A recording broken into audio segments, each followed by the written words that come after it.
Voilà, la paix du Seigneur soit avec chacun d'entre vous cet après-midi. C'est une joie de nous retrouver au milieu de vous chaque année, à peu près à la même époque. Et c'est aussi une sorte de rendez-vous, en quelque sorte, que le Seigneur aussi nous fixe. Cette année, nous avons un thème pas forcément facile à étudier, qui est celui justement qui a été évoqué, comment échapper à la colère de Dieu. Un Dieu de colère, ce n'est pas quelque chose qui est très populaire, notamment de notre temps et à notre époque. Et pourtant, quand nous étudions ce qu'était l'espérance et l'attente de l'Église ancienne, eh bien, nous nous rendons compte que ce qu'était leur préoccupation première n'était pas tant d'échapper à l'enfer pour obtenir le paradis, mais bien de savoir justement comment il était possible d'échapper à la colère. Et parmi les instructions que l'on donnait aux nouveaux baptisés, il y avait justement tout un chapitre qui concernait ce point, comment échapper à la colère à venir, colère que l'on croyait à l'époque être quelque chose d'imminent. Y a-t-il une colère de Dieu? Comment et pourquoi? Alors je voudrais lire deux courts textes et un texte un peu plus long. Le premier, c'est dans l'Épître aux Romains au chapitre 1er et au verset 18. Je vous ai dit ceci, « La colère de Dieu se révèle du ciel contre toute impiété et toute injustice des hommes qui retiennent injustement la vérité captive. » Donc, il y a bien ici une colère de Dieu. Deuxième texte, c'est dans le deuxième épître de Paul aux Thessaloniciens au chapitre 5 et au verset 4. « Mais vous, frères, vous n'êtes pas dans les ténèbres pour que ce jour vous surprenne comme un voleur, mais vous êtes tous fils de la lumière et fils du jour. Nous ne sommes pas de la nuit ni des ténèbres. Ne dormons donc pas comme les autres, mais veillons et soyons sobres. Ceux qui dorment, dorment la nuit, et ceux qui s'enivrent le jour. Mais nous sommes du jour. Soyons sobres, revêtons la cuirasse et de la foi et de l'amour, ainsi que le casque du salut et l'espérance du salut, car Dieu ne nous a pas destinés à la colère, mais à la possession du salut par notre Seigneur Jésus-Christ. Dieu ne nous a pas destinés à la colère. Un problème de micro? Un peu plus près. Très bien. Et enfin, une troisième et dernière lecture, un peu plus longue, celle-là, dans le psaume 74. Et nous lisons les 11 premiers versets de ce psaume, psaume d'Asaph. Pourquoi Dieu rejettes-tu sans cesse? Pourquoi ta colère s'enflamme-t-elle contre le troupeau de ton pâturage? Souviens-toi de ton peuple que tu t'es acquis jadis, tu l'as racheté, il est la tribu de ton héritage. Souviens-toi de la montagne de Sion où tu faisais ta demeure. Porte tes pas vers ces endroits constamment dévastés. L'ennemi a tout mis à mal dans le saint lieu.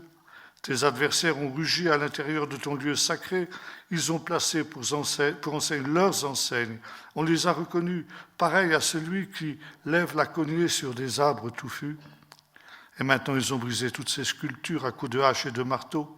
Ils ont mis le feu à ton sanctuaire. Ils ont profané à terre la demeure de ton nom. Ils disaient en leur cœur, exploitons-les tous ensemble. Ils ont brûlé dans le pays tous les hauts lieux sacrés de Dieu. Nous ne voyons plus nos signes, il n'y a plus de prophètes, et personne parmi nous qui sache jusqu'à quand. Jusqu'à quand, ô Dieu, l'oppresseur déshonorera-t-il? L'ennemi méprisera-t-il sans cesse ton nom?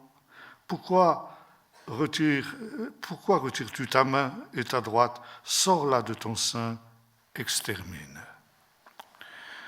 Ici aussi, il est question de colère de Dieu. Colère de Dieu, c'est, comme le dit l'apôtre Paul, une réalité qui se manifeste contre toute impiété, contre toute injustice et contre tous ceux qui retiennent d'une manière inique la vérité captive. Et cette colère de Dieu, elle est aussi indiquée par l'apôtre Paul comme étant une réalité dernière. Dieu, nous est-il dit, est un Dieu lent à la colère, riche en bonté et en miséricorde. Et il faut dire qu'en hébreu, cette expression « lent à la colère » est quelque chose d'un peu amusant. Littéralement, l'hébreu nous dit « Dieu est un Dieu long de narines », qui a des longues narines, un long nez. Ça veut dire que la moutarde a du mal à lui monter dans les narines. Le temps qu'elle arrive, sa colère, au moment de sa consommation, il y a un long temps qui se passe. Et Dieu est d'abord miséricorde, pardon, grâce, avant d'être un Dieu de colère. Mais justement, ce temps particulier dans lequel nous sommes, est encore le temps de la patience de Dieu. Un temps qui commence avec la venue de Jésus sur la terre. Et Jésus, notamment dans sa première venue, déclara « Je ne suis pas venu pour juger le monde, mais je suis venu pour que le monde soit sauvé par moi. » Et à partir du moment où Jésus commence son ministère, Dieu va retenir sa colère. Et ce faisant, il va permettre aux hommes impies de manifester cette impiété, cette rébellion, cette injustice qu'il exècre, qu'il a du mal à supporter. Mais parce que Dieu ne veut pas la mort du pécheur, mais qu'il se repente et qu'il vive, Dieu va suspendre sa colère. Et Jésus nous dira, par exemple, que Dieu fait pleuvoir sur les bons et sur les méchants, il fait lever son soleil sur les justes et sur les injustes. Et aux pécheurs impénitents, Paul déclare ceci, Dieu use de patience envers toi. Parce que justement, cette patience de Dieu est de sa part un appel à ce que tu te repentes. Mais le drame du pécheur, c'est qu'il se méprend complètement sur cette patience de Dieu. Et il considère que puisque Dieu n'intervient pas face à son péché, Dieu est faible. Et puisque Dieu est faible, eh bien le pécheur se dit, j'aurais tort de ne pas en profiter. Et souvent la patience de Dieu, hélas, loin d'être un frein au péché et à l'iniquité des méchants, est considéré par ces derniers comme un encouragement à aller encore plus loin dans le péché. Et c'est pourquoi la révélation biblique, la révélation prophétique en particulier, nous dit qu'avec le temps qui va passer, le temps de la patience de Dieu, l'iniquité ira en s'accroissant. Il ne faut pas nous attendre à une amélioration morale du monde, mais au contraire, et ça Pierre nous le rappelle aussi, les hommes impies avanceront toujours plus dans le mal, égarés eux-mêmes et égarant les autres.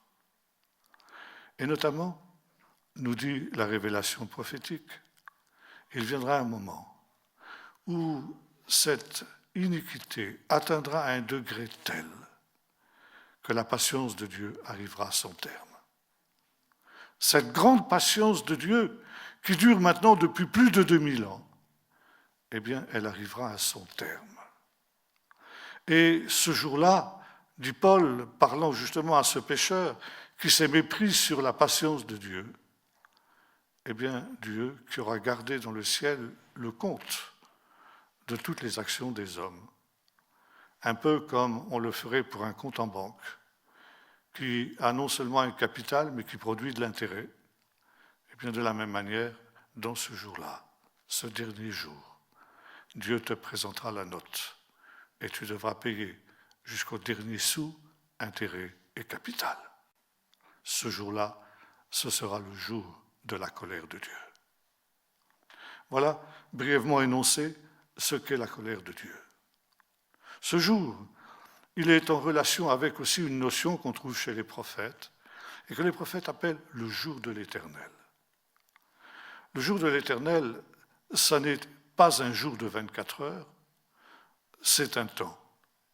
Un temps où Dieu, justement, mettra fin à cette patience qu'il aura manifestée envers le monde et envers le pécheur.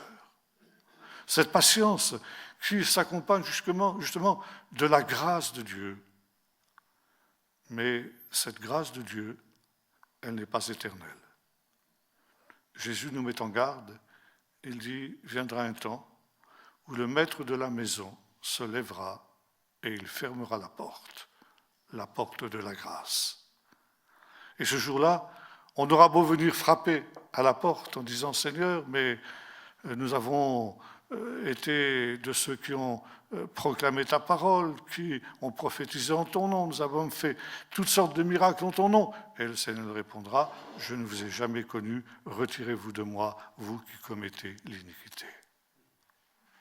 Nous aurons l'occasion de revenir, Dieu voulant, ce soir, sur cette notion du jour de l'Éternel. Mais dans le texte des Thessaloniciens que nous avons vu tout à l'heure, il est déjà fait allusion à ce jour. Vous, dit l'apôtre aux Thessaloniciens, vous n'êtes pas dans les ténèbres pour que ce jour vous surprenne. Maintenant, il y a une question qui se pose. Quand ce jour viendra-t-il? Et plus exactement, est-ce que ce jour est imminent? Voyez-vous, nos frères du premier siècle, et vivaient dans cette attente imminente de ce jour.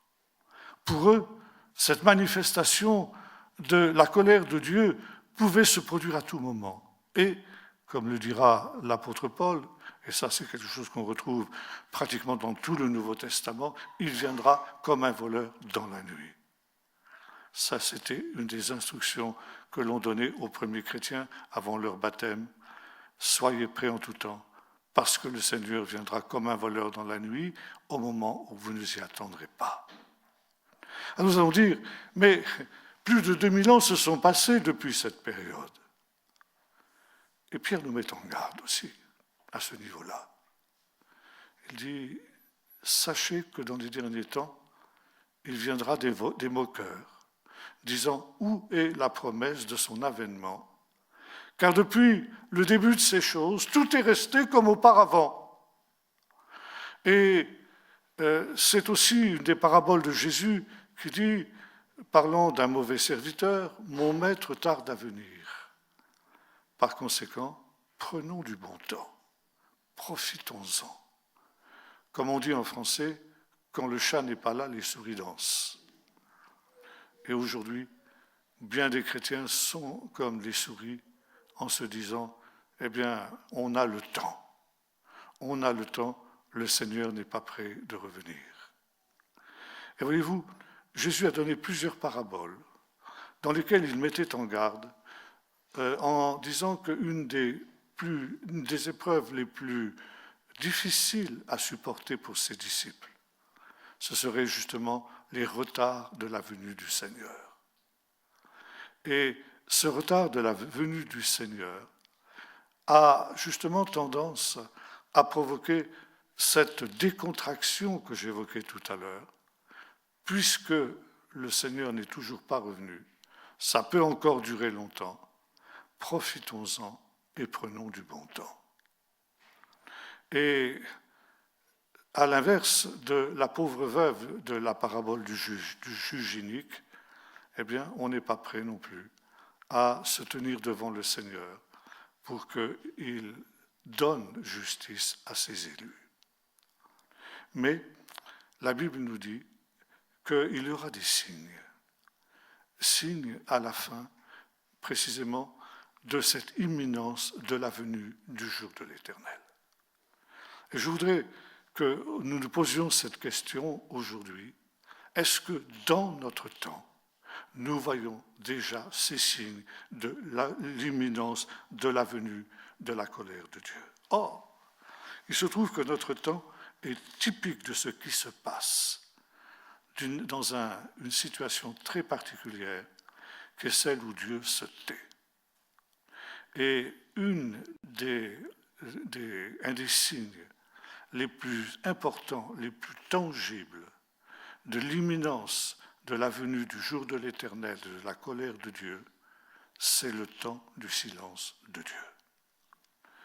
Ce silence de Dieu, il est évoqué dans plusieurs psaumes, et notamment le psaume 74 que nous avons lu tout à l'heure. Israël a aussi connu dans son histoire des temps de silence de Dieu, notamment après le retour de l'exil, lorsque la voix du dernier des prophètes d'Israël, Malachie, s'est tue jusqu'au retour de l'Esprit, si l'on pourrait dire, avec la venue du Saint-Esprit sur Jean-Baptiste. Il y a eu plus de 400 ans d'un temps de silence de Dieu. Et le silence de Dieu est toujours une manifestation de sa colère. Le silence de Dieu, c'est quelque chose de redoutable, un signal d'alerte qui doit s'allumer dans la vie d'un individu, comme dans la vie d'une église, comme dans la vie d'un pays ou comme dans la vie du monde entier. Dieu est un Dieu qui parle. Et parfois, Dieu a des choses difficiles à dire. Et quand nous lisons les prophètes, ce que les prophètes ont été amenés à dire au peuple d'Israël, ça n'était pas toujours des choses agréables. Et c'était précisément souvent la marque des véritables prophètes, c'est qu'ils osaient mettre le doigt sur la plaie. Les faux prophètes, au contraire, disait le Seigneur au prophète Ézéchiel, sont des gens qui voient les lézardes dans la muraille, mais qui, au lieu de réparer ces lézardes, eh bien, couvrent ces lézardes de plâtre en disant « tout va bien, tout va bien ». Et il y a paix, paix, alors qu'il n'y a pas de paix. Et le Seigneur disait, le drame, c'est que la muraille va s'écrouler brusquement, sans que l'on s'y attende. Les faux prophètes disent des choses agréables.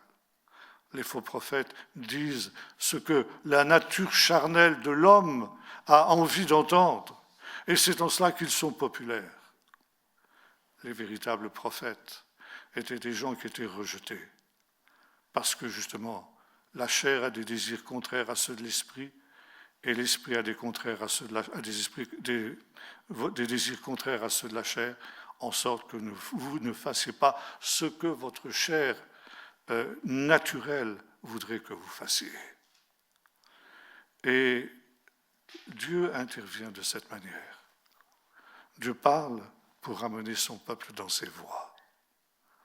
Et un des mots clés du message des prophètes est le suivant, repentez-vous.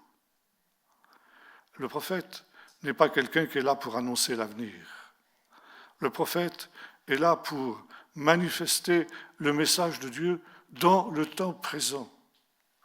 Et cette repentance, elle est la condition même de la manifestation de la patience, de la grâce et de l'amour de Dieu. Cette grâce, cette patience de Dieu te pousse à la repentance. Aujourd'hui, nous assistons à un phénomène dramatique dans notre monde et dans nos églises. C'est que même dans les versions modernes de la Bible, le mot repentance a disparu. Et l'on a remplacé ce mot par toutes sortes, d'expressions plus ou moins alambiquées. Changer de vie, revenu, il y a différentes manières de traduire ce mot, mais soi-disant que le mot repentance ne serait plus compréhensible aux hommes d'aujourd'hui. Il en va de même du mot péché. C'est un mot vieillot, c'est un mot dépassé. Et dans les versions modernes de la Bible, ce mot a été remplacé par faute, par exemple. C'est beaucoup plus agréable, n'est-ce pas?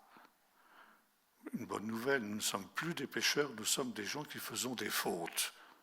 Eh oui, ça arrive à tout le monde de faire des fautes, bien sûr. Ça n'est pas si grave que ça.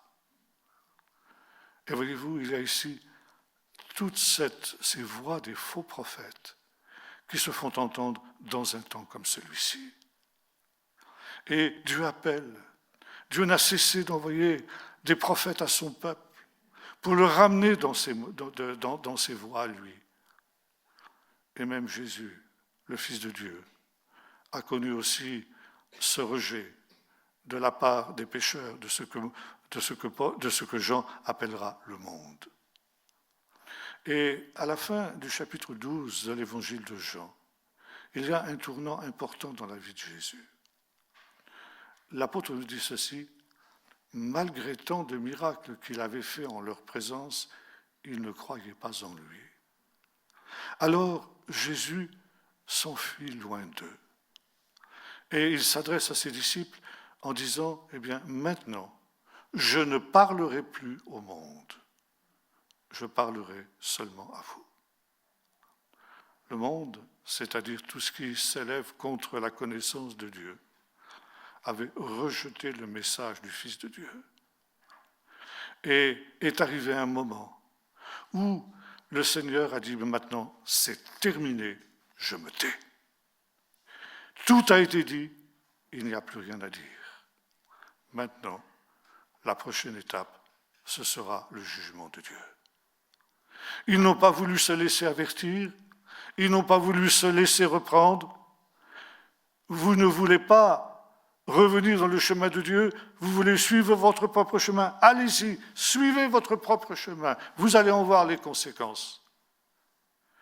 Et Dieu abandonne ce monde rebelle à son propre destin. Tu as choisi ce chemin? Eh bien, c'est ta liberté, vas-y. Donc, moi, je n'ai plus rien à te dire. Nous avons aussi, dans l'Évangile, deux autres exemples. C'est l'exemple d'Hérode Antipas. Hérode Antipas était, vous le savez, celui qui deviendra l'assassin de Jean-Baptiste. Hérode Antipas était sorti du plan de Dieu, des voies de Dieu, en contractant un mariage incestueux interdit par la parole de Dieu avec sa belle-sœur. Et Jean-Baptiste, le prophète, l'avait repris. Il lui avait dit, tu sais que par la parole de Dieu, il t'est interdit d'avoir la femme de ton frère. Et voilà, Hérode avait hésité. Il avait été troublé. Il était dans une situation spirituellement inconfortable, mais son attachement à cette femme était tel qu'il n'avait pas osé briser ses liens et revenir à la parole de Dieu. Et finalement, son endurcissement l'avait conduit à faire taire le prophète en lui coupant la tête. Mais il nous est dit que Hérode était tourmenté et que, entendant parler de Jésus, il s'imaginait que c'était Jésus c'était Jean-Baptiste qui était ressuscité, et il le craignait, et en même temps, il cherchait aussi à le faire mourir. Et voilà que lorsque Jésus est arrêté, traduit devant Pilate, Pilate qui apprend que Jésus était galiléen et que Hérode, pour la fête de Pâques, se trouvait à Jérusalem, il dit, eh bien, cet homme, en fait, est quelqu'un qui relève de la juridiction d'Hérode. Et bien content de se débarrasser de ce cas encombrant et difficile, Pilate botte en touche et envoie Jésus à Hérode. Hérode est ravi de revoir Jésus. Il y a longtemps qu'il cherchait à le voir. Il en avait entendu parler, et finalement, il était dans une situation où il était quand même inconfortable au point de vue spirituel. Et puis en même temps, il avait entendu parler des miracles de Jésus. Et il va interroger Jésus. Et il nous est dit, pendant toute la durée de l'interrogatoire, Jésus ne lui répondit pas un mot. Hérode, finalement, le renvoie, dépité, furieux de ce silence méprisant de Jésus. Pourquoi Jésus se tait-il devant Hérode? Mais Hérode tout ce que Dieu avait à te dire t'a été dit par l'intermédiaire du prophète Jean-Baptiste que tu as fait exterminer. Je n'ai rien à ajouter, je n'ai rien à te dire. Commence par mettre ta vie en ordre, comme le Seigneur te l'a ordonné par la bouche de Jean. Autrement, eh bien Dieu n'a plus rien à ajouter, Dieu n'a plus rien à te dire. J'ai évoqué Pilate, et Pilate va se trouver aussi dans la même situation. Lorsque Jésus lui est renvoyé, eh bien lui aussi va l'interroger. Et un dialogue va avoir lieu entre Pilate et Jésus. Est-ce que tu es roi, lui demande Pilate. Jésus dit oui, je suis roi, mais pas le roi que tu redoutes. Je ne suis pas quelqu'un qui est venu pour soulever le peuple d'Israël contre Rome. Je suis un roi d'un royaume que tu ne connais pas, qui est hors de ce monde. Parce que je suis venu et je suis né dans ce monde pour rendre témoignage à la vérité. Et quiconque est de la vérité écoute ma voix. Et la Bible nous dit que lorsqu'il entendit parler de vérité, Pilate s'est moqué. Il était homme politique. Et l'on sait pertinemment bien que tous les hommes politiques, même dans la démocratie, eh bien, sont des gens qui mentent. La vérité, on n'en a que faire. Et une des premières choses que l'on apprend aux élèves de l'ENA, l'École nationale d'administration en France, c'est à mentir pour asseoir justement leur autorité. Quiconque est de la vérité écoute ma voix. Qu'est-ce que la vérité? Et Pilate, en tant qu'homme politique, se moque. Et là, à partir de ce moment-là, Jésus ne lui répondit plus un mot. Pilate a beau l'interroger, le menacer, Jésus ne lui répond plus un mot. Tout a été dit, Pilate. Tu ne veux pas entendre la parole de Dieu? Parfait. Dieu n'a plus rien à te dire. Dieu n'a plus rien à ajouter. Et c'est quelque chose que l'on retrouve dans toute la pédagogie de Dieu, aussi vis-à-vis du peuple d'Israël et du monde, et aussi de l'Église. Il y a un temps où, lorsque le cœur est endurci, Dieu se tait. Et le silence de Dieu est le dernier stade avant son jugement, est déjà le jugement.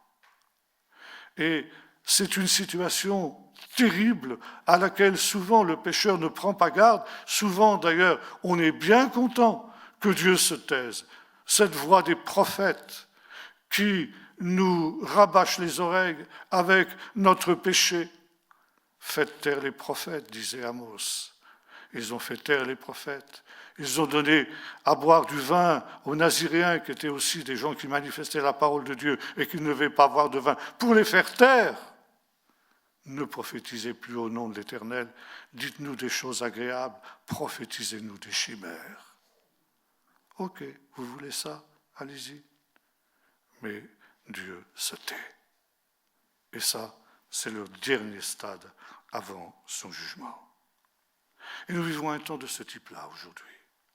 Un temps qui est typique de ce qui se passe quand Dieu se tait. Un temps où on ne cherche plus les réponses dans la parole de Dieu. Alors, c'est vrai à l'échelon national, et notamment à l'échelon de l'Europe. L'Europe tout entière aujourd'hui est plongée dans cet esprit d'apostasie, où la Bible a été évacuée. Et des pays où la Bible a été à l'honneur, comme le vôtre, comme la Grande-Bretagne, ou comme certains pays aussi qui ont été marqués par l'influence de la Bible, aujourd'hui s'en détournent et la rejettent.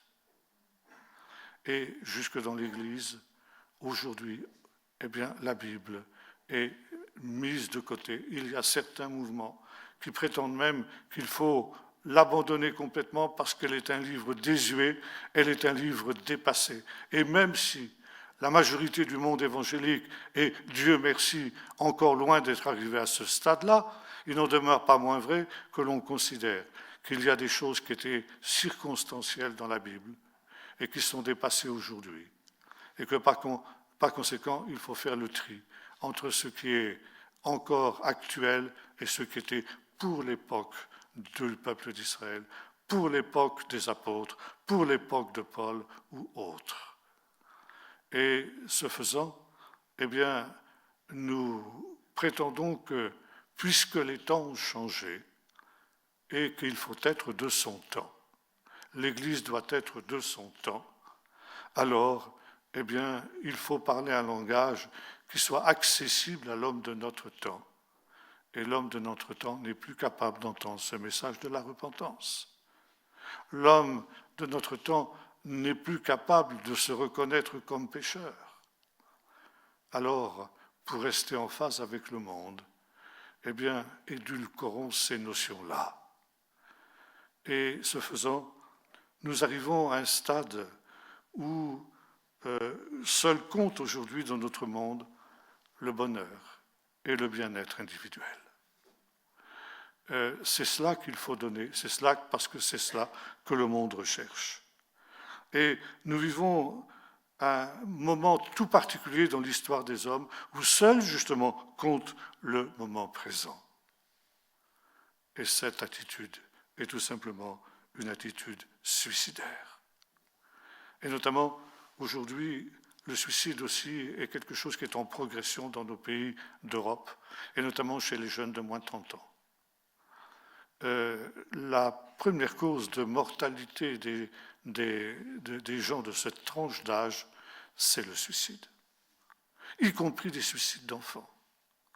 Un de mes enfants, mes petits-enfants plus exactement, qui était il y a un an ou deux âgé de 14 ans, a eu dans sa propre classe un de ses camarades du même âge qui s'est pendu. Ce sont les protestations. Il y a des jeunes, des enfants même de 8 ans qui se suicident. C'est le cri de désespoir, de conscience pure, qui ne supporte plus la vilainie des adultes, la vilainie de ce monde dans lequel ils vivent et qui sombre dans le pire des désespoirs. Il n'y a plus de différence entre le bien et le mal. Comme pour Pilate, il n'y a plus de vérité. Il y a une inversion des valeurs, le bien devient mal et le mal devient bien. Autrefois, l'avortement était considéré comme un crime. Et aujourd'hui, il est considéré comme un droit inaliénable.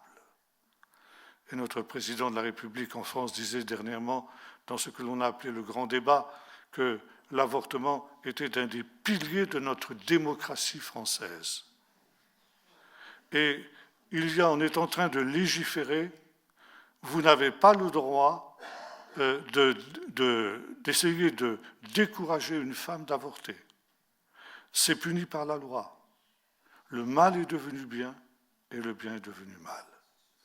Aujourd'hui, ce n'est plus d'avorter qui est un mal, ce n'est plus d'avorter qui est un crime, c'est d'empêcher l'avortement qui l'est. C'est un crime, punissable par la loi. Et ça, c'est une marque des temps de la fin. Quand le bien devient mal et le mal devient bien, et c'est la marque de Sodome. Selon les sages d'Israël, à Sodome, on avait remplacé le mal par le bien et le bien par le mal. Et quand quelqu'un venait se plaindre au juge de ce qu'il avait été molesté, de ce qu'il avait été dévalisé par quelques bandits, eh bien, celui qui était condamné, c'était la victime, et celui qui était justifié, c'était le voleur. Vous allez me dire, mais c'est de la légende. Vous savez, dans nos pays, on n'en est pas loin. Et aujourd'hui, les juges considèrent que les malfrats, les délinquants, sont en fait des victimes de la société et que c'est là, il faut protéger les délinquants contre la société. On n'est pas loin de Sodome. Et voyez-vous, nous arrivons dans ce stade où il n'y a plus de bien et de mal, une inversion des valeurs, un scepticisme vis-à-vis de tout. Et cela, justement, amène à réaliser que nous sommes ici en révolte contre tout ce que le Seigneur a pu dire. Nos pays d'Europe ont ce privilège extraordinaire qu'ils ont été des pays qui ont été évangélisés pendant plus de 2000 ans.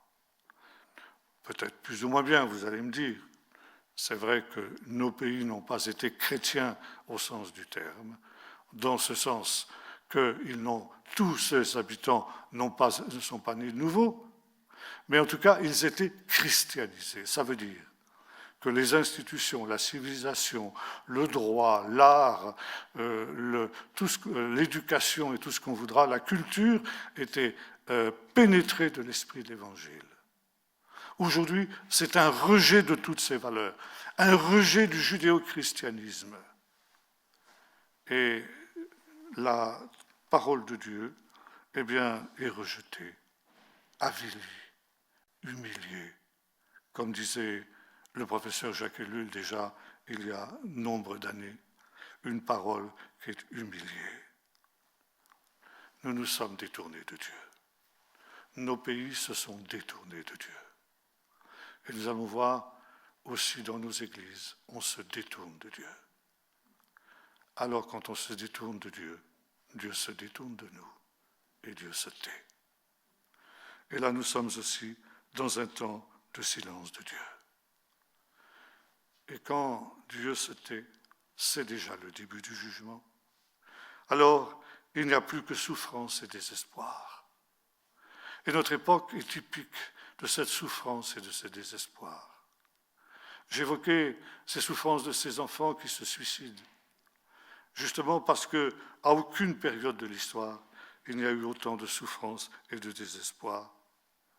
Nous sommes arrivés dans le pire des mondes possibles, à cause de ce rejet de la parole de Dieu. Et face à ce monde affreux qui est en train d'émerger et qui n'est qu'au commencement de sa décadence, eh bien, pour changer les choses, il faudrait rien moins qu'un miracle. Mais vous vous souvenez que déjà Jésus disait à sa génération, cette génération perverse et corrompue.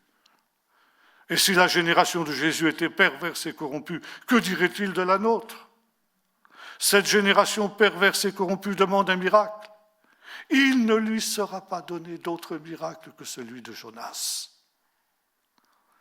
Et si Jésus était aujourd'hui au milieu de nous, face à ceux qui demandent ce miracle, pour empêcher l'évolution de ce monde, il dirait, vous avez eu le miracle de Jonas.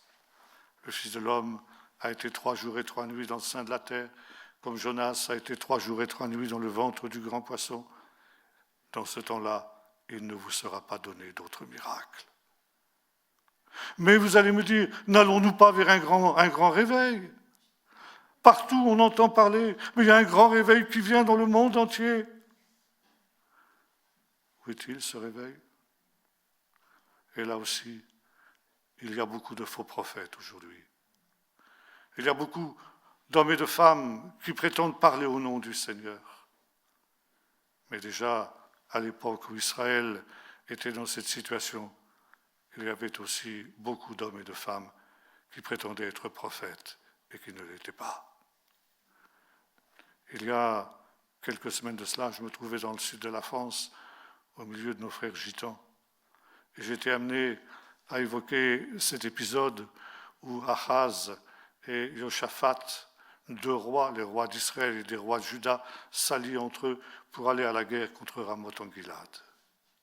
Ils ont fait leur plan, tout est ficelé, tout est bouclé, et maintenant que tout est prêt, Seigneur, est-ce que c'est ta volonté qu'on aille? Alors ils vont rassembler 400 prophètes. 400 prophètes qui vont répondre à cette question. Et des prophètes, évidemment, qui savent pertinemment bien ce que sont les désirs de ces rois. Et alors, évidemment, ils vont prophétiser dans le sens de ce que ces gens-là demandent. Mais oui, le Seigneur est avec vous. Mais bien sûr que vous allez réussir. Vous aurez du succès. Le Seigneur va livrer vos ennemis entre vos mains et vous allez revenir victorieux. Et puis il y a un 401e prophète, un certain Michée, fils de Yimla, qui lui n'était pas là. Parce que le roi ne voulait pas l'entendre, parce que comme il disait, il ne prophétise jamais rien de bon, il ne prophétise que du mal. Donc je ne préfère pas l'entendre, celui-là. Et Joshaphat, qui est un roi un petit peu plus spirituel, dit, fais-le venir quand même. Alors on fait venir, après l'avoir morigéné bien avant, Michel, tu sais bien que tu es mal vu par le roi. Hein. Eh bien, aujourd'hui, tu as une possibilité de te racheter. Dis comme les autres prophètes, et là tu vas pouvoir rentrer en grâce auprès du roi. Éternel et vivant, je dirai ce que le Seigneur me dira de dire, c'est tout. Et quand il arrive devant le roi lui dit, alors Michel, tu vois, ici les 400 prophètes, ils sont tous d'accord pour prophétiser du bien. Toi aussi, tu vas prophétiser du bien. Ah oui, oui, bien sûr, bien sûr. Oui, oui, va à Ramoth-en-Gilad. Tu auras du succès, tu vas réussir, tu vas voir. Ça va être formidable ta victoire. Michel, tu te fiches de moi ou quoi? Bien sûr que je me fiche de toi, au roi. Tu peux me dire la vérité? Ah, tu veux la vérité? Tu la veux vraiment? Ok. Va à Ramoth-en-Gilad et tu es mort. Voilà la vérité. Ah, tu vois, je t'avais dit, il prophétise jamais du bien, il prophétise que du mal. Nous sommes aujourd'hui dans cette situation-là. Il y a 400 prophètes aujourd'hui pour dire tout ce que les hommes et les femmes, tout ce que l'Église moderne a besoin d'entendre, a le désir d'entendre. Continuez seulement comme ça, et vous allez voir comment le Seigneur va vous bénir. Vous voyez, vous avez des salles pleines, quand vous avez des comédies musicales, quand vous avez des concerts de rock, les jeunes viennent par centaines. Mais c'est le réveil, ça. Et puis, le monde évangélique ne cesse de grandir. C'est la bénédiction de Dieu, c'est le succès. Et vous avez des gens qui prophétisent aux hommes tout ce qu'ils ont envie d'entendre. Mais je disais, l'hymne national aujourd'hui du monde évangélique, c'est « Tout va très bien, Madame la Marquise ». Le Titanic est en train de couler corps et biens. Et vous vous souvenez que quand ce navire était touché à mort, le capitaine avait ordonné à l'orchestre de continuer à jouer des valses pour que les passagers ne se rendent compte de rien. Et aujourd'hui, nous avons des faux prophètes qui nous amusent, qui nous bercent avec ce même type de musique pour que nous oublions que le Titanic est en train de couler corps et biens. Mais malheureusement, est arrivé un moment où la vérité n'a plus été possible de la cacher, de la dissimuler. Le bateau a pris tellement de gîtes que les passagers se sont rendus compte qu'on allait à la catastrophe. Et à ce moment-là, avant de sombrer, l'orchestre a joué un dernier cantique. Plus près de toi, mon Dieu. Mais il était trop tard. Le navire a sombré. Eh bien, nous sommes dans un temps comme celui-là. Et aujourd'hui, ce n'est pas simplement une simple crise, comme celle qui marquait la fin de l'Empire romain, mais nous vivons dans un temps de révolte, où précisément parce que ce Dieu n'intervient pas. Et ça, c'est ce que les hommes constatent. L'Église a beau dire au monde, mais tout va bien.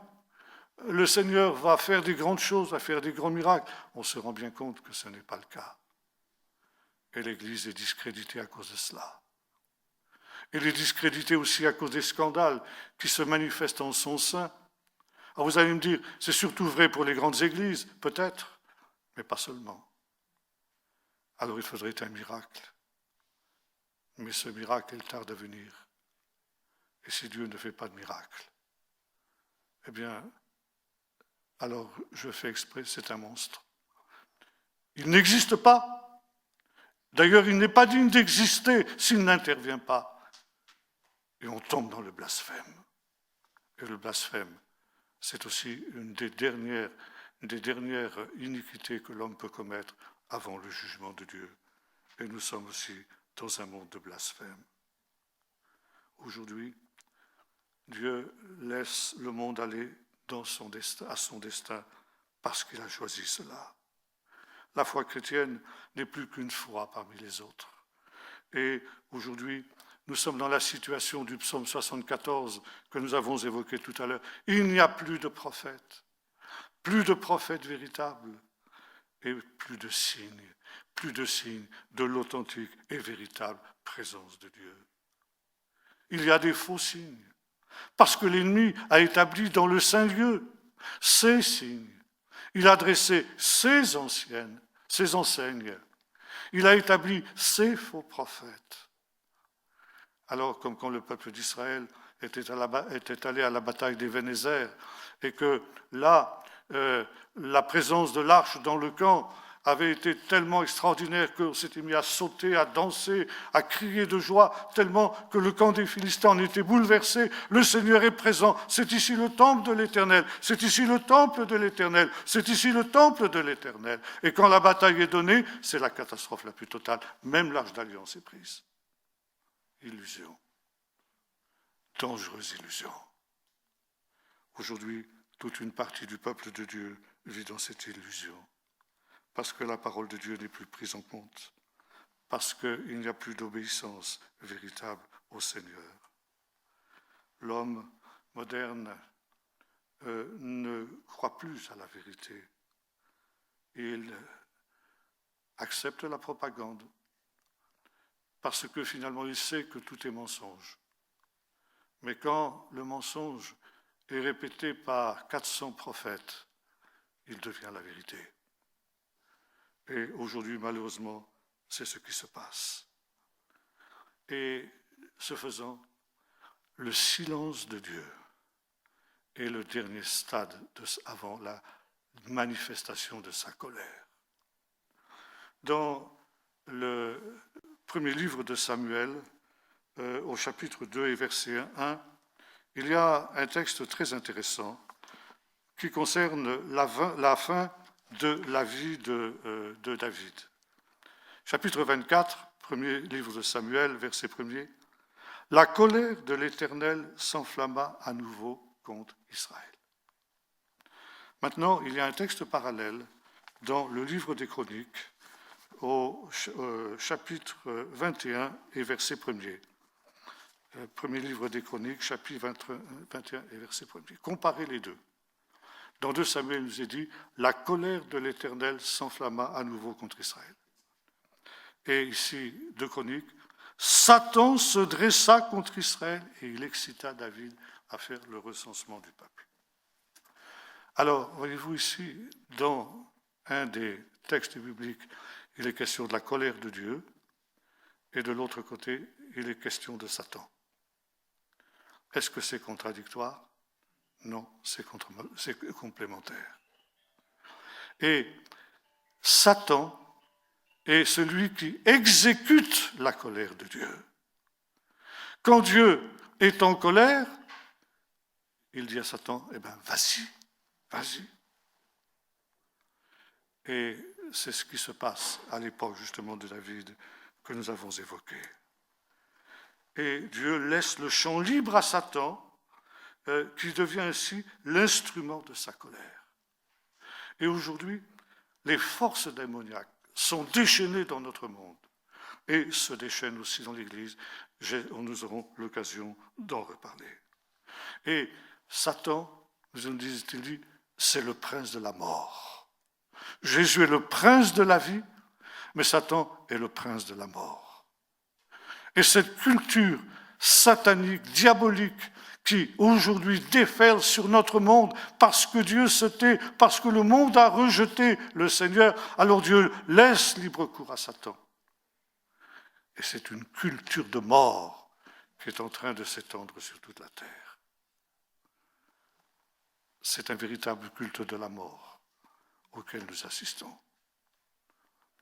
Mort des enfants dans le sein de leur mère.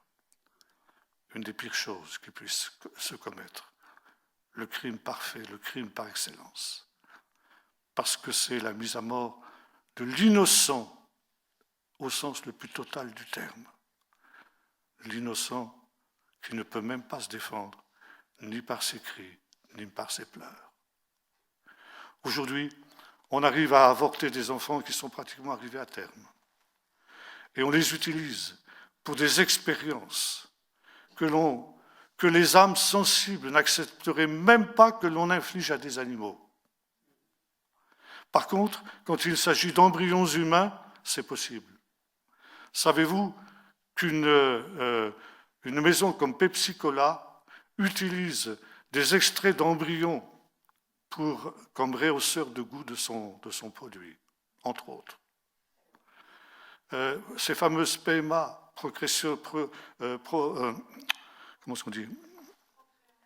procréation médicalement assistée, FIV, fécondation in vitro. Eh bien, pour qu'un enfant puisse naître de cette manière-là, eh bien, il y a plusieurs embryons qui sont au préalable sacrifiés. Si bien que quand cet enfant qui sera né saura qu'il est né de cette manière-là, eh bien, il aura le traumatisme de savoir que pour qu'il naisse, il a fallu tuer ses frères et sœurs. Imaginez psychologiquement ce qu'il en sera. Une culture de mort.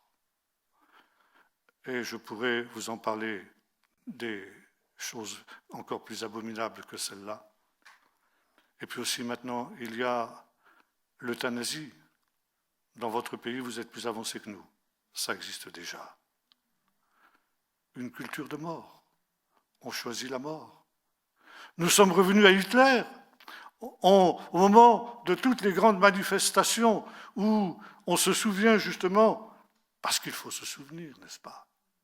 Nous avons un devoir de mémoire, n'est-ce pas? On le sait. Et ce jour-là, ce jour de ces grandes manifestations, la main sur le cœur, on déclare plus jamais ça. Eh bien, on est en train de le vivre. Tous les enfants qui sont repérés trisomiques, je dirais 95%, 99% qui sont détectés trisomiques dans le sein de leur mère sont systématiquement avortés. Si bien que pratiquement il n'y aura plus de trisomiques. Et comme me disait un de mes amis docteurs, on ne pourra même plus traiter cette maladie-là puisqu'on n'aura plus de gens qui en sont atteints. Et puis demain, eh bien, ceux qui seront susceptibles de développer telle ou telle maladie. Ceux qui ne seront pas conformes au désir de l'enfant. En Chine, où chaque foyer a droit à un seul enfant, eh bien, les filles sont pratiquement avortées toutes avant la naissance parce que tous les foyers veulent un garçon. Résultat, c'est qu'il n'y a plus maintenant de filles à marier quand ces enfants sont devenus grands. Et c'est l'effondrement de la natalité là-bas. Quand on touche aux lois de Dieu, quand on touche aux choses de Dieu, c'est la mort. Et là, nous sommes en train de développer une culture de mort. Bientôt, ce sont les vieux qu'on va euthanasier, parce que ce sont des gêneurs. Et puis, les malades mentaux. Et on revient à Hitler. Et après Hitler, eh bien, pourquoi pas les sous-races? Pourquoi pas les sous-hommes? Pourquoi pas à nouveau les juifs? Et pourquoi pas aussi les chrétiens? Il n'y a pas de raison de s'arrêter. Voyez-vous, nous sommes ici dans une spirale extrêmement dramatique. Que dire aussi de la fameuse révolution sexuelle qui marque aussi notre temps. Révolution sexuelle qui fait complètement table rase du mariage. Et une de nos ministres, soi-disant de la l'égalité entre hommes et femmes, il faut des ministres pour ça, n'est-ce pas? On ne savait pas, mais maintenant on le sait. Eh bien, en fait, l'égalité des hommes et des femmes, ça veut dire de permettre à tout individu de choisir son sexe. Et elle a osé dire ceci, le mariage pour tous, c'est-à-dire le mariage entre personnes du même sexe, est le dernier pas avant la destruction du mariage. La destruction du mariage en tant que tel est programmée. Et nous aurons demain des bigamies, des couples qui auront plusieurs partenaires, 11 personnes ensemble, etc. Voilà vers quoi on va. Et par conséquent, ici, la destruction totale du mariage. Ne parlons pas des concubinages. Aujourd'hui, les seuls qui se marient encore, ce sont les homosexuels. Et il y a un effondrement déjà du mariage. Les couples, y compris dans les églises, vivent en concubinage.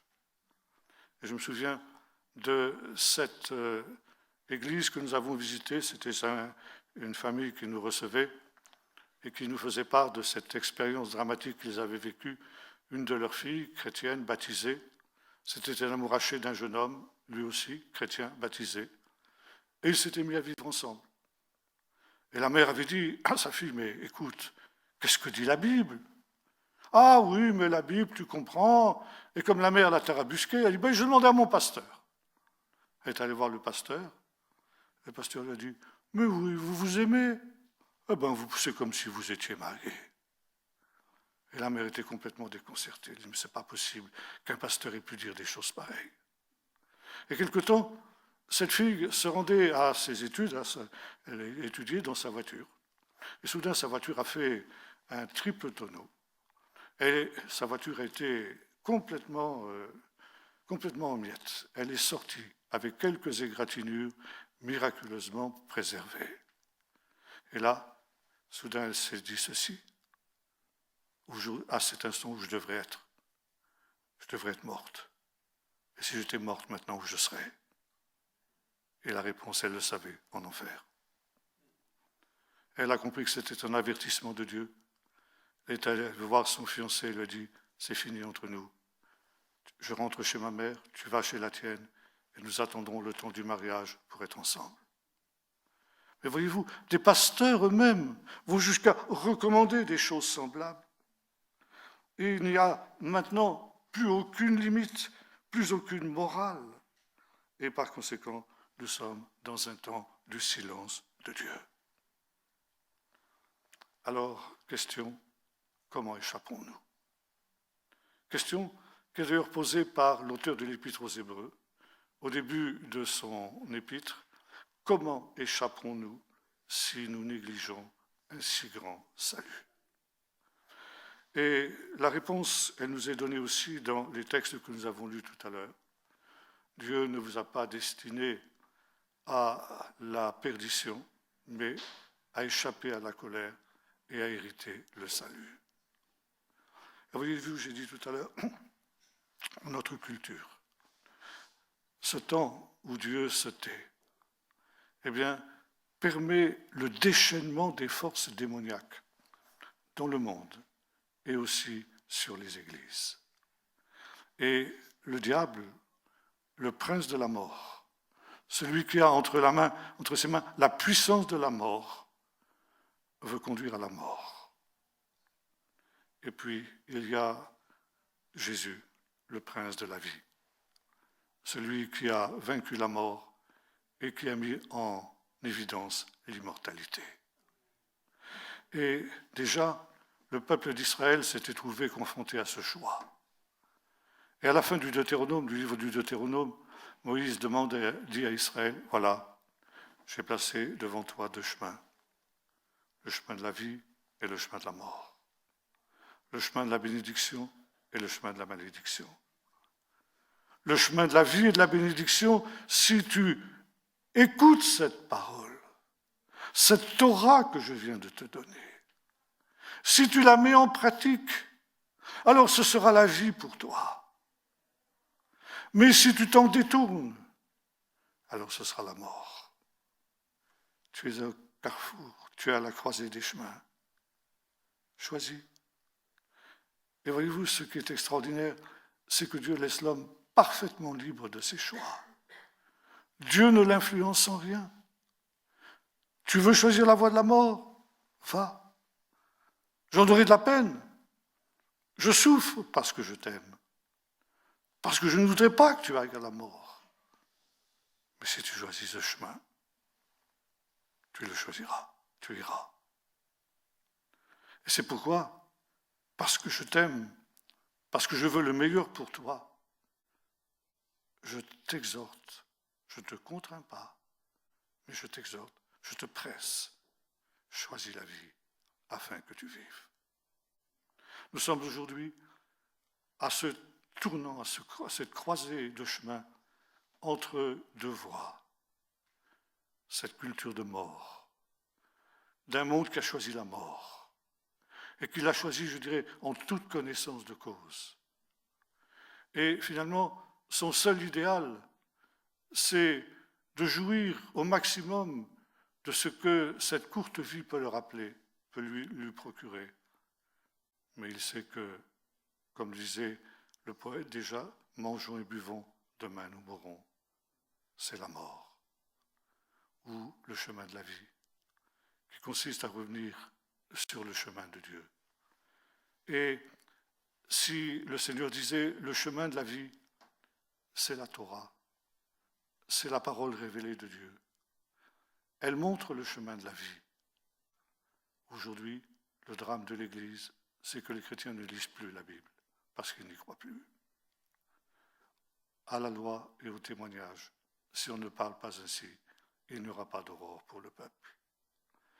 Sauvez-vous de cette génération perverse, ça veut dire essentiellement, eh bien, revenez à la Bible, à la parole de Dieu. Vivez la parole de Dieu. Dans toutes ces exigences, on vous traitera de fou, on vous traitera de légaliste, on vous traitera de toutes sortes de noms, mais peu importe, vous serez sur le chemin qui sera le chemin de la vie. Et puis, face à toutes ces puissances des ténèbres qui se déchaînent, il faut aussi que des hommes et des femmes se lèvent. Il faut qu'il y ait un 401e prophète qui se lève dans cette génération. Et autrefois, quand je me suis converti, il y a une bonne 50aine d'années maintenant, il y avait une prédication qu'on n'entend plus guère dans nos églises aujourd'hui. C'était que l'Église, et notamment les églises charismatiques, remplies du Saint-Esprit, deviennent des églises prophétiques. Ça veut dire qui proclament au monde ce que Dieu a à dire au monde dans notre temps. Et aujourd'hui, c'est une prédication qu'on n'entend plus parce que l'Église n'est plus prophétique, elle est à la remorque du monde. Alors elle ne peut plus être prophétique. Or, justement, il faut qu'aujourd'hui il y ait des voix qui se lèvent. Et Dieu merci, il y en a, j'en connais, un peu partout, qui osent se dresser contre justement ces abominations que sont ces manipulations génétiques, ces désordres moraux, sexuels et autres. Ils le payent, bien sûr, il y a un prix à payer. Et donc elle me disait, mais à quoi ça sert?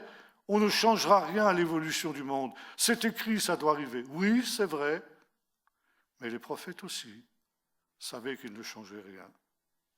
Dieu avait dit à Ézéchiel, ils ne t'écouteront pas, mais va quand même, dis-leur. Parce que qu'ils écoutent ou qu'ils n'écoutent pas, ils sauront en tout cas qu'il y a un prophète au milieu d'eux. Et ils n'auront pas d'excuses au jour du jugement. Ils auront été avertis. Ils ne t'écouteront pas. Et j'endurcirai ton front pour qu'ils s'opposent à leur front. Je rendrai ton visage dur comme le diamant. Ils te feront la guerre, mais ils ne te vaincront pas parce que je suis avec toi pour te délivrer. Deux chemins, le chemin de la vie et le chemin de la mort. Et là aussi, être de ceux qui seront suffisamment courageux pour dire au monde, voilà, ainsi parle l'Éternel. Évidemment, il n'y a pas d'illusion à se faire. Ce message sera rejeté par l'essentiel de ceux qui l'entendront. Mais quelques-uns peut-être l'entendront et pourront être sauvés. Et ça aussi, c'est quelque chose qui est précieux et important aux yeux de Dieu. Sors de ton silence, ô Dieu. Sors de ton silence et manifeste-toi. Et Dieu veut parler uniquement par les siens, par ceux qui accepteront d'être ses voix prophétiques, une église prophétique dans ce temps, prophétique parce qu'elle est à part, et prophétique parce qu'elle ose dire à contre-temps ce que Dieu a dit pour tous les temps, car Dieu ne change pas, sa parole ne change pas, Jésus-Christ est le même hier, aujourd'hui, éternellement.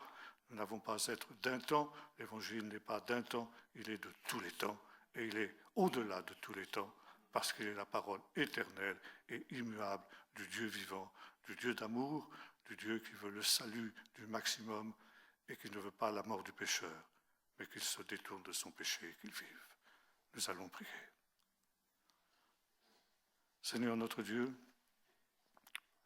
nous réalisons que nous sommes dans ces temps tout à fait particuliers, où le monde est en train d'arriver à ce comble du péché, ce comble où ta patience arrive à sa fin. Et Seigneur, les signes de cette imminence de ta colère sont évidents. Dans ce sens, Seigneur, où aujourd'hui tu te tiens silencieux dans ce monde. Tu te tiens silencieux dans la plupart des églises, parce que nous nous sommes détournés de toi. Ce n'est pas toi qui es en cause, Seigneur, c'est nous. C'est nous qui avons péché, nous et nos pères, nous et ceux qui nous entourent. Et nous voulons confesser notre péché et le péché de ceux qui nous entourent. Te demandant, Seigneur, d'avoir compassion, d'avoir pitié. Et comme disait le psalmiste, nous ne voyons plus de signes, plus de prophètes, et personne qui sache jusqu'à quand, Seigneur. Seigneur, comme la pauvre veuve, nous voulons crier vers toi, en disant, fais-nous justice, nous tes enfants. Et Seigneur, que bientôt tu puisses venir dans ta justice pour délivrer les pauvres, délivrer tous ces enfants qu'on met à mort, délivrer tous ceux qui sont opprimés par ceux qui sont avides d'argent, délivrer, Seigneur, ceux qui sont dans le désespoir et dans la souffrance pour toutes sortes de raisons. Seigneur, viens vite dans ton règne. Et comme nos frères de l'Église ancienne, nous te disons, Seigneur, périsse ce monde et vienne ton royaume.